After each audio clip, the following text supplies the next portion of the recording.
नमस्कार बच्चों, नमस्कार मित्रों। आज एक नई वीडियो पार्टनरशिप की लेके फिर से हम उपस्थित हैं यहाँ पे। आज हम मेन फीचर ऑफ पार्टनरशिप के बारे में पढ़ेंगे। इसका मतलब क्या होता है, इसकी सारी चीज़ें क्या होती हैं, मेन फीचर या आप जिसको कहते हो मेन एलिमेंट्स या कैरेक्टरिस्टिक्स आप जिसको बोलते हो, उसके बारे में हम यहाँ पे आज कुछ डिस्कस करेंगे।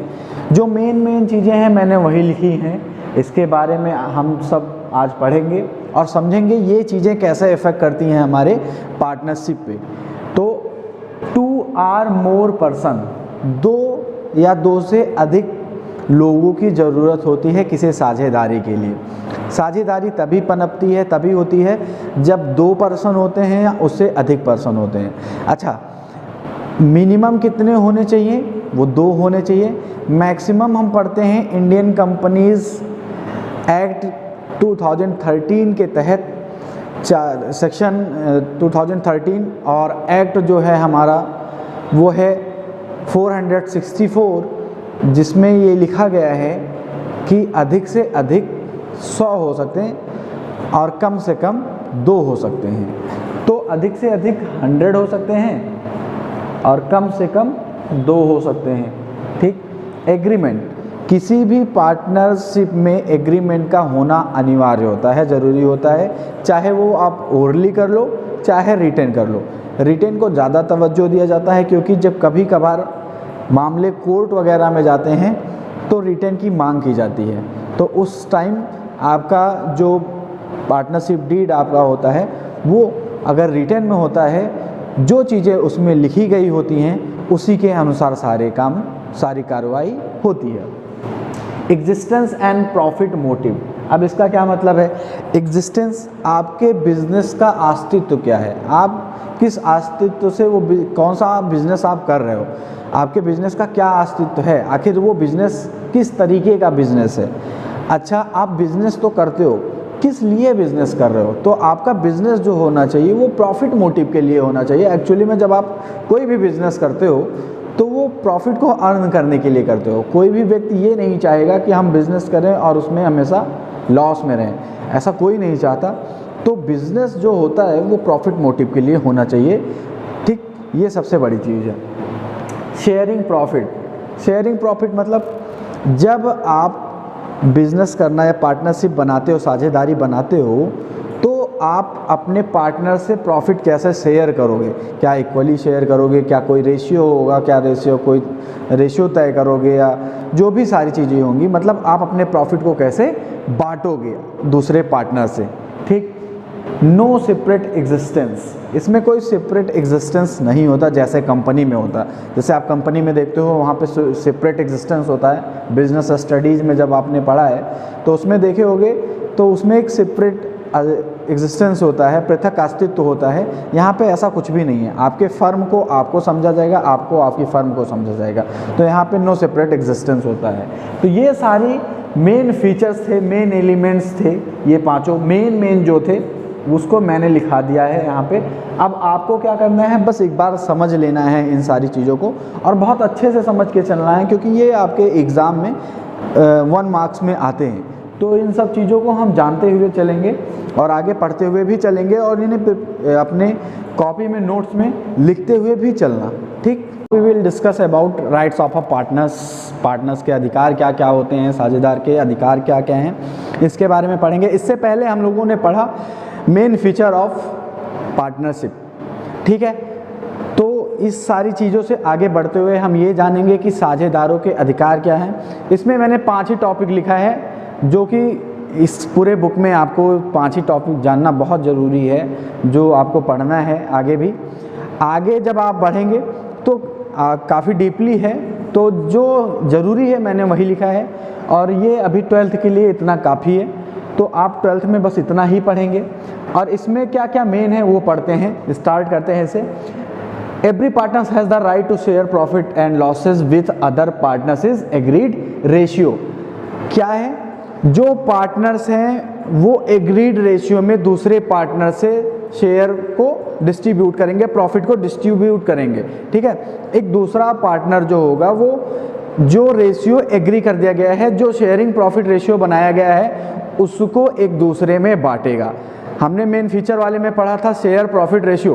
तो शेयर प्रॉफिट रेशियो में क्या होता था कि पार्टनर एक दूसरे से एक जो प्रॉफिट को शेयर करेंगे उस रेशियो को तय करते थे।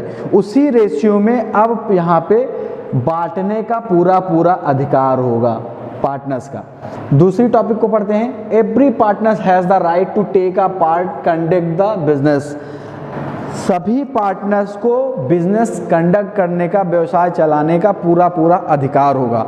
तो वो कोई एक पार्टनर भी कर सकता है, अगर सभी पार्टनर एग्री हो तो वो चाहे तो सारे पार्टनर्स कर सकते हैं। इसमें कोई भी एक ये मेंशन नहीं किया गया है, या ना तो ये लिखा गया है और ना तो ये राइट है कि सिर्फ एक ही पार्टनर कर सकता है या जो ज़्यादा कैपिटल लाएगा वो कर सकता है, ऐसा कुछ भी नहीं। जो ज़्यादा कैपिटल लाए वो भी कर सकता है, जो कम कैपिटल लेके आएगा वो भी कर सकता है। तो इसमें कह सकते हैं एक ट्रांसपेरेंसी है कि सारे जो पार्टनर होंगे उनको बिजनेस कंडक्ट करने का पूरा राइट होगा। तीसरी चीज हम पढ़ते हैं, every partners has the right to inspect and have a copy of the book of accounts. मतलब बुक्स ऑफ अकाउंट का इंस्पेक्ट करने का, निरीक्षण करने का और उसकी कॉपी ले जाने का पूरा अधिकार होगा। ठीक है, उसे वो चेक कर सकते हैं, उसकी प्रतिलिपि भी वो ले जा सकते हैं। ठीक, इतनी चीज़ें हो गई। चौथा, every partners has to right to disallow the admission of new partner. ये एनपी मैंने लिख दिया है, इसका मतलब होगा न्यू पार्टनर।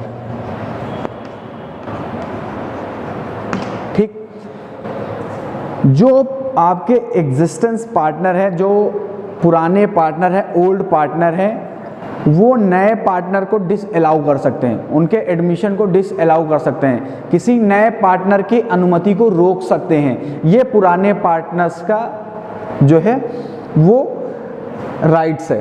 ठीक, if partners has given loan to the firm, ये फर्म है, the he has right to receive interest at agreed rate if the rate of interest is not agreed is paid 6% per annum।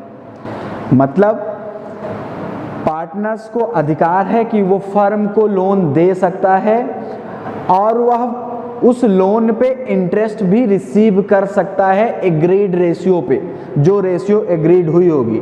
देखिए ये बोला ना, if partner has given loan, अगर partner loan दे रहा है फर्म को, to the firm, he has a right, उसको अधिकार है to receive interest at agreed ratio, sorry agreed rate. ठीक है, वह रिसीव कर सकता है एग्रीड रेट पे, जो अनुमति उसे या जो उसे अनुमति प्राप्त हो गई उस पर। लेकिन सबसे बड़ी बात ये समझ लो कि अगर कोई रेशियो नहीं दिया है तो वह 6% पर एनम पे इंटरेस्ट ऑन लोन पाने का अधिकारी होगा।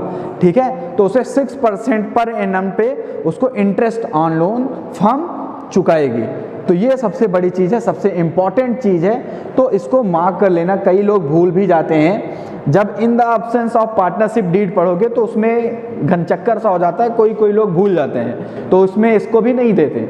ठीक है, तो इसको आप मार्क कर लेना, वेरी इंपॉर्टेंट करके। ये आपके लिए बहुत बड़ी बात है और इसको सीखनी है। ठीक है, पांचवा जो है वो सबसे महत्वपूर्ण चीज़ है, पांचवी लाइन जो है आपके लिए सबसे इम्पोर्टेंट है। आज के लिए बस इतना ही। उम्मीद है इन सारी चीज़ों को आप लोगों ने बेहतर ढंग से समझा होगा। अगर इन सब में कोई चीज़ आपको थोड़ी सी भी डाउट वाली हो, जो आपको ना समझ में आई हो, तो आप मेरे कमेंट बॉक्स में लिख के सेंड कर सकते हैं। आगे इसी तरह की छोटी छोटी वीडियो आती रहेंगी। इसके बाद ये वीडियो जो हो चुकी है, इसके बाद आने वाली वीडियो आपकी पार्टनरशिप डीड पे होगी, साझेदारी संलेख पे होगी। उसको हम अच्छे तरीके से पढ़ेंगे, फिर धीरे धीरे हम न्यूमेरिकल की तरफ बढ़ेंगे। आई होप ये वीडियो आपको पसंद आएगी। अगर ये वीडियो आपको पसंद आई है तो आप लाइक और सब्सक्राइब करिएगा, आपके अपने मित्रों के साथ शेयर करिएगा। Have a nice day.